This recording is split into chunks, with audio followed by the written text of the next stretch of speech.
کرام الدین کریم جریمه سو د فوټبال له فعالیتونو منع سو. سلام وخت په خیر راته ستړي مسئ له مطلب تر شریک کېدنه مخکې که چا زموږ چینل نه وي سبسکرایب کړئ مهرباني وکړئ زموږ چینل سبسکرایب کړئ.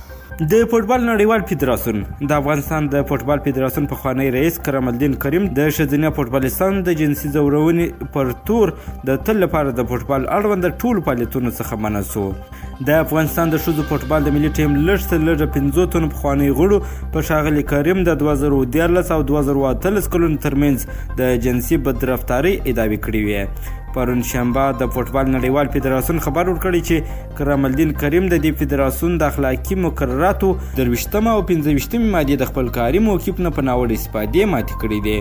دغه فدراسیون د فوټبال اړوند فعالیتونو له منع کولو سره ښاغلی کریم د څه باندې 1 میلیون امریکایي ډالره جریمه کړی هم دی. ښاغلی کریم تر دې وړاندې جنسي ځورونې تورونه رد کړي وه، خو د افغانستان لوی څارنوالۍ د خپلو پلټونو تر پایه د ښاغلي کریم په ګډون د افغانستان د فوټبال فدراسیون لوړ پوړي چارواکي هم ممنوع الخروج اعلان کړي دي.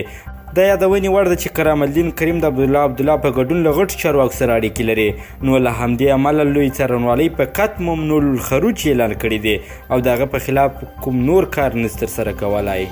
مننه دوستانو چې دا مطالب ورسره ولیدل. کوم مطالب خوښ شوي وي ضرور یې لایک او شیر کړئ او د ښکلو مطالبو لپاره زموږ چینل هم درسره سبسکرایب کړئ. تر بل مطلبه پر چې تاسو حاضرېږم تاسو ښه وخت. د خدای په امان.